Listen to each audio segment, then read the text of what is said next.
So what is your position now? Are you going to continue and sit down strike until your demands met? Okay. Or you are, going to now strike a deal in which you will suspend the actions until exams are held? So Lamin, let me just now moving forward, what's going to be, what can we expect from this? Yes, just like what the minister said, we will continue engaging in dialogue until we get a peaceful, but meanwhile, sit down, peaceful resolution. Yeah, it means we'll continue having dialogue. So you wouldn't look at the situation of the students. Yes. So Lamin, let's be very clear about the situation of the student. If the Vice Chancellor said he is not part, the Vice Chancellor is a sitting member of the governing council. That has to be very clear. When this decision was taken, the Vice Chancellor is part of council. He should have remembered that if this decision is taken, it will have a very bad impact on the students. So those that are saying that the decision was not based on emotional, on personal vendetta, should make this analysis. You sack 2 key lecturers who have over 400 students at the eve of an exam, and the students are. It's the strike started fanning when those students were affected, and they couldn't have replacement on who is going to lecture them. So I think the core cause of this, it's the Vice Chancellor, who is a sitting member of council, and the outgoing chairman of the governing council, because the chairman of the governing council should have passed or hand over all this disciplinary report and everything to the new council, because he knew that their term has expired. Yes, they knew that their term expired, including Babukar Boy and others. Their term have expired. So they could have, if the interests of the students were in their heart, they could have said, look, let's hand over this report to the new governing council. Maybe they think the new governing council would think different, because they are people with their independent minds. So they went and fast-tracked this.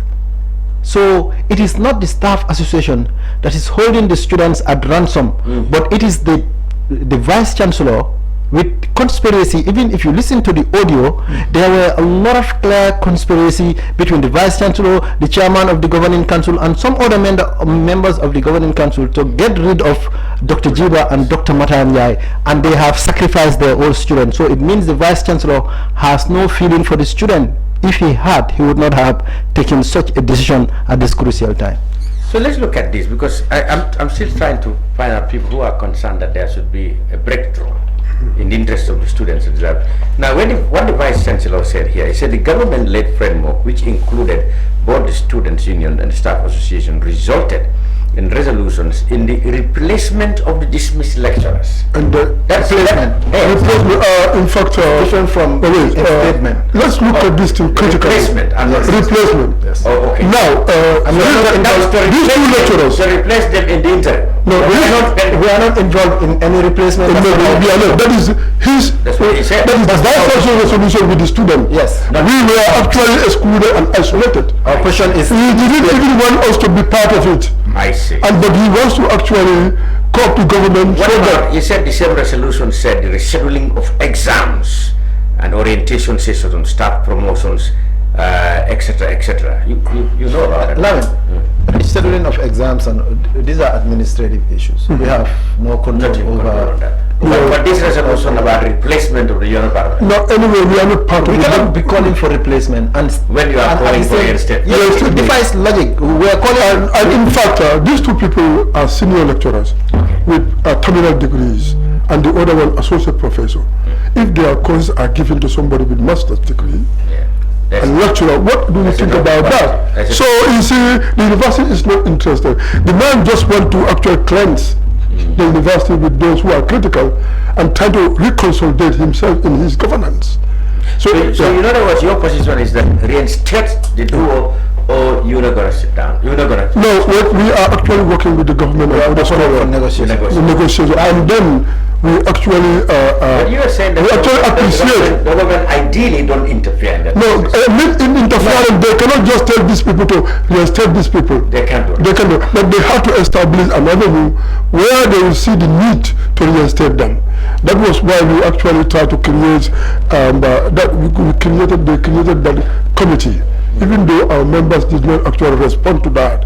But look at that. We came back that time, we asked our members to go back to work. They went on Tuesday also. They went to work on Tuesday. But the student union president, the content of his press conference actually provoked.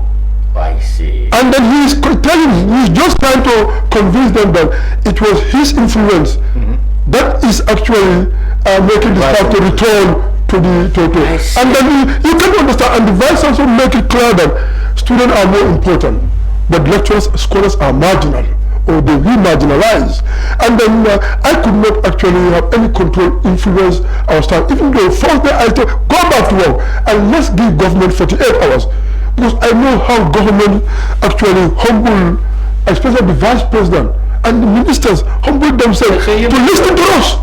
So you're going back to strike this time is caused by the attitude of the students. The attitude of the student and also is from part of it. And our members did not trust it when they thought actually what kind of, and when we asked them, they went back.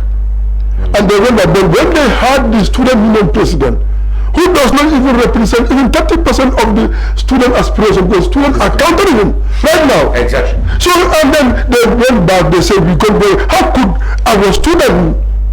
I see. So and then in this case, it's not the UTG, it's a president. It's not the UTG management, responsible for the but for your latest anger, for the latest anger. No, but the student will make it clear. Made it clear in his statement that parents are paying their money. If the university staff fail to return to work or come back to work, which means that it's a breach of contract between them and the university, and they know he has. Does he have any mandate? Does he have any mandate to adjust the staff in that situation? Let me clarify. In this time moment. Let me clarify something. I'm not the spokesperson of government. I'm not speaking on behalf of government.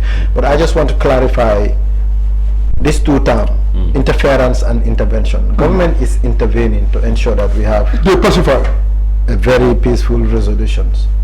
They are not interfering.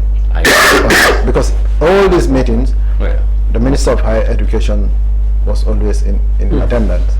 And I believe that should be the role of government to intervene, to try to see how matters can be solved. Because at the end of the day, we are all Gambians, and the Gambia belong to us. So we should jealously guide our institutions. But Lamin, the main problem is, and I think I'm making this thing so that government know, because we will not continue, we will not stop writing.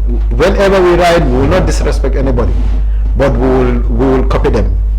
Whenever they see copy of correspondence from the staff association, let them try to act before it is too late. Lamin, qualified Gambians that applied for job should be prioritized if they are qualified. I think that's very important. And the other thing is, you might think you are qualified as Gambians. The management of the university may think that it is the what you call non-Gambians who are more qualified. So those are subjectivity. If we open up to that discussion, who is qualified? And there is no quota. Okay. Is there we understand university. A certain quota to be given to non-Gambians or no. Actually, university. Sorry. No. We understand that university. I can go to Njala exactly. Let me go. No. Yes. We understand that, but the reason why, for example, the university governance or university management is sustaining the inflow. Because by actually constraining capacity for Gambians. Remember, Minister of Higher Education has just responded to the demand and the needs. 25 years of existence as English-speaking country, there has never been a single government trained up to PhD in English department. 25. We were established 8 years before Asansek and Zigansol. Currently, they are the one training our doctorate students in French. our lecturers. And we were established 8 years before.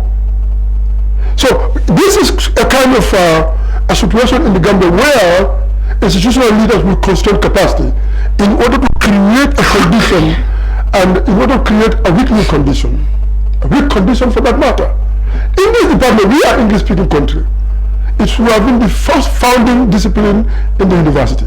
Development studies was introduced before even English language in this university. But there is only one lecturer with PhD in development, 25 to 26 years of its existence. Now, although Professor Khan in his time came with initiative for massive capacity building, more than 50 university lecturers got their acceptance letter from OAU, Obafemi Awolowo University, that actually coincided with his departure. But after that, there was no continuity. In that Farba Bantam campus project, few university lecturers were only given charge in that project. So, if you don't build Gambian to build their capacity, how could you sustain? Because you know that. So, this is why we are. So, they try to limit them. The whole department in geography there is no. So, in geography department there is no single person with PhD and Gambia with only masters. By the way, do you see a committee report by a certain person, a non-Gambian, talking about? No, we are not actually opposed to non-Gambian inflow of foreign.